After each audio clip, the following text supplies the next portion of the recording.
Исәнмесез, эфирда яңалыклар тапшыру, җомга көн алып килгән хәбәрләр белән сезне мин, Ләйсән Ханова, таныштырам.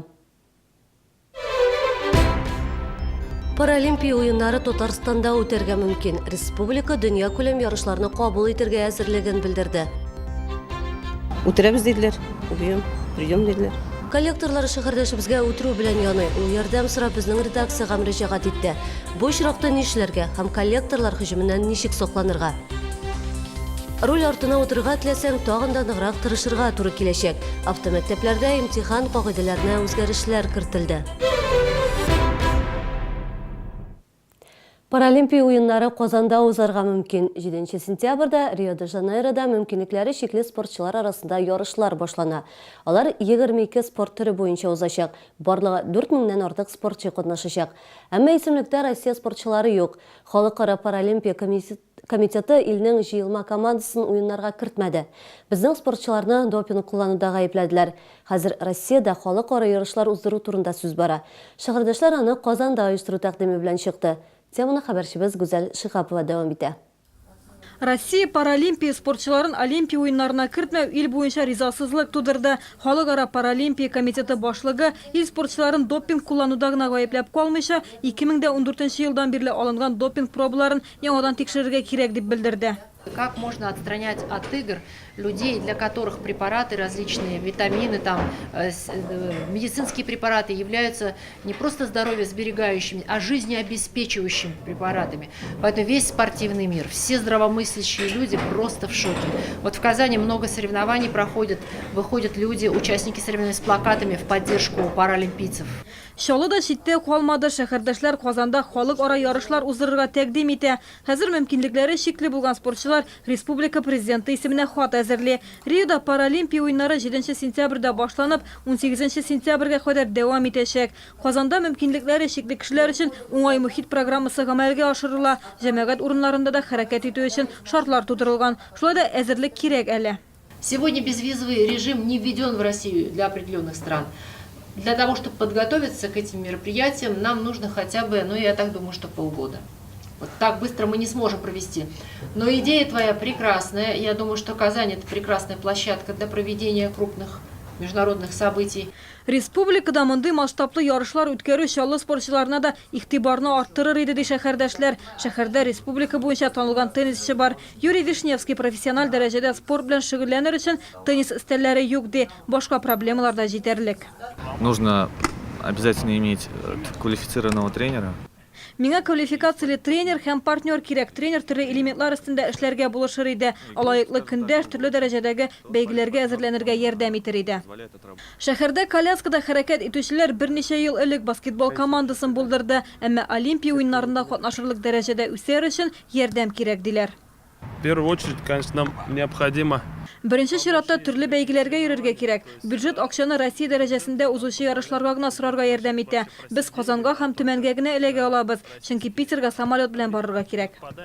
Россиядә халыкара паралимпия уеннары кайчан һәм кайда булачак әлегә билгесез.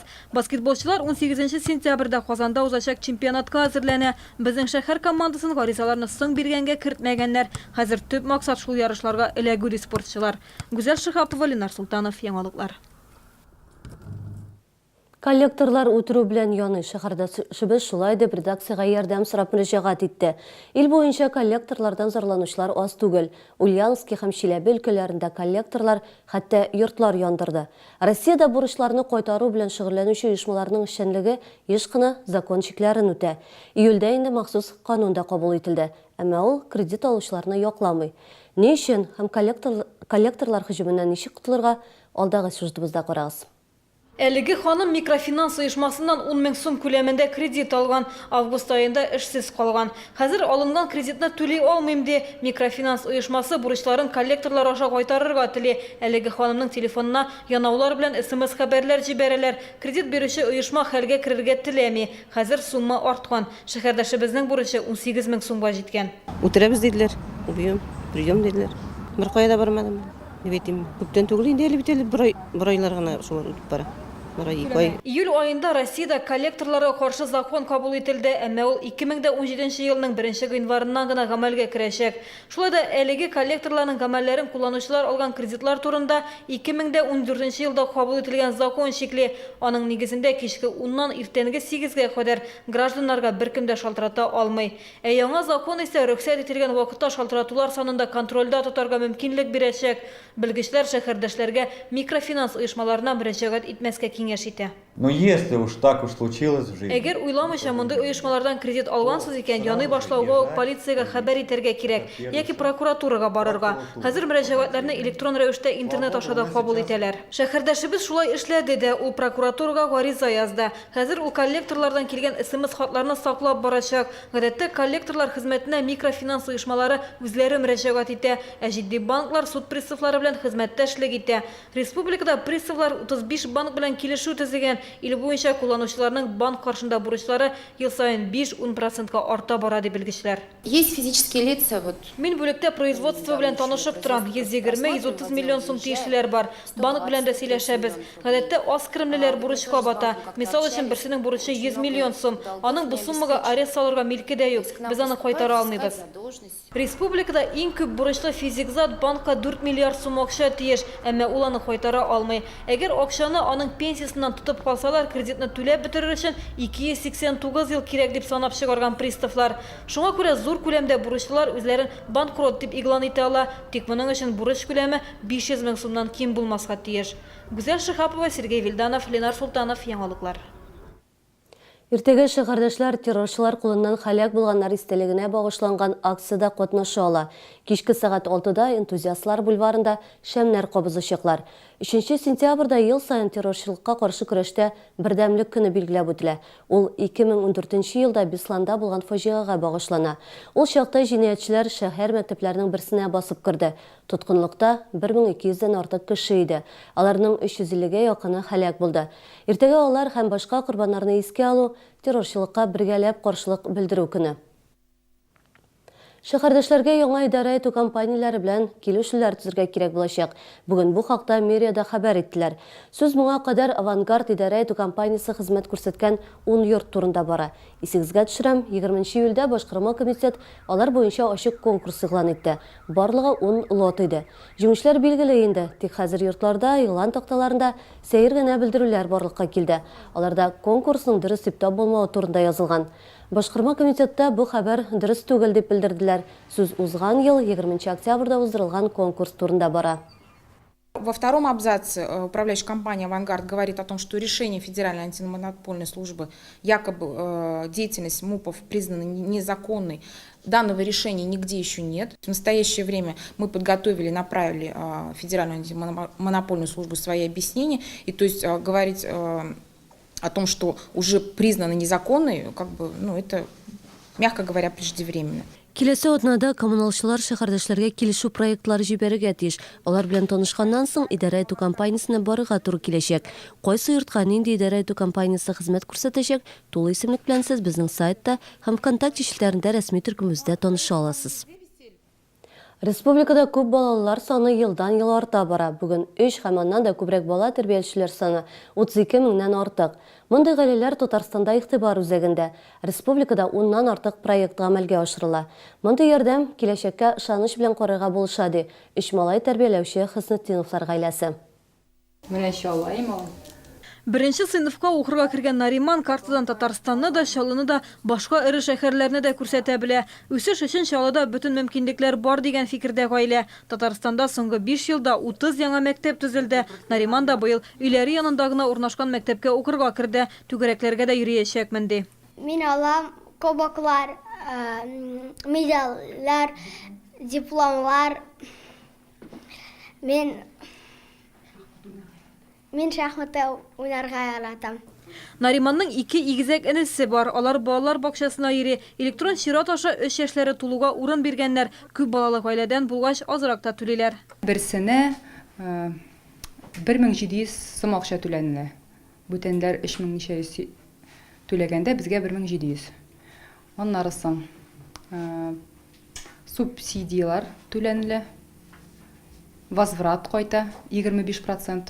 Республикада күп балалы гаиләләргә җирләр бүленә. Әлеге программа ярдәмендә Татарстанның 26 мең гаиләсе йорт сала инде. Хысетдиновларда Подсолнухи поселогында урнашкан җир кишәрлегендә төзелеш башлаган. Я считаю, что нужно строиться. Мин төзергә кирәк дип уйлыйм. Балаларны яшьтән үк җир эшенә өйрәтергә кирәк. Алар тәртип бозып урамда йөрмәсен өчен. Без инде мунча төзи башладык. Участок 8 суты җирне били. Балалар шәһәр эчендә дә тәртип бозып йөрмәячәк, чөнки Чаллыда республика программасы буенча быел 10-тән артык яңа спорт мәйданы ачылды. Әлеге программа киләчәктә дә дәвам итәчәк. Гүзәл Шихапова, Ленар Султанов, Яңалыклар. Руль артына утырга теләүчеләр өчен шартлар тагында кырыслана. Имтихан кагыйдәләренә үзгәрешләр кертелде. Алар теориягә дә, мәйданчыкта йөрүгә дә кагыла. Хәзер курсантка мәйданчыкта имтихан биргәндә 4 түгел, 6 элементны үтәргә туры киләчәк. 1 сентябрьдән гамәлгә кергән кагыйдәләр нигезендә 90 градуска бурылышта кертелде. Когда стоит машина, кругом слева, справа, не задеть ни одну машину ни справа, ни слева, и также успешно проехать, не задев ни себя, ни чужих машин, ни пешеходов, ни бордюров. Элементларның тагын берсе шикле мәйданда йөрү. Дворы бывают разных уровней модификации, допустим, взять разные дворы, допустим, 38-е, 9-е комплексы, с уклоном вниз, вверх. Довольно-таки крутые повороты, и справа, слева стоят машины у нас везде. Һәр бирем өчен вакыт чикләүләре дә кертелә. Хәзер курсантлар мәйданчыкта аларның һәр берсен 2 минут эчендә үтәргә тиеш. Все-таки площадка это дворы или прилегающие территории, в которых, значит, в данное время машин все больше и больше становится, и припарковаться, и поставить машину все сложнее, поэтому без этих нововведений, наверное, любые водители, в дальнейшем тем более новые, не смогут ни припарковаться, ни проехать. Үзгәрешләр теориягә дә кагыла. Әгәр моңа кадәр курсант 20 сорауда 2 хата җибәрә алса, хәзер һәр хата өчен өстәмә рәвештә тагын 5 сорауга җавап бирергә туры киләчәк. Яңа хата икән, димәк, имтихан бирелмәгән дигән сүз. Яңартылган Мәләкәс яр буенда коры фонтан эшли башлады. Аны кичә кич белән тантаналы төстә тәкъдир иттеләр. Фонтаннарның бу төре соңгы вакытта популярлаша бара. Исеме үк әйтеп торганча, фонтанда ачык бассейн юк. Су агымы өскә күтәрелә, кешеләр йөри торган мәйданга төшә, махсус тишекләрдән ага. Су җыелып тормый. Яр буендагы фонтанда су агымы 3 метрга кадәр күтәрелә. Татарстанда бу кадәр зур коры фонтан башка бер кайда да юк. Яктылык һәм музыка белән бизәлгән бу үзенчәлекле фонтанны кичке 5-тән кичке 9-га кадәр кушалар. Күреп калырга ашыгыз, бер атнадан аны туктатырга җыйналар.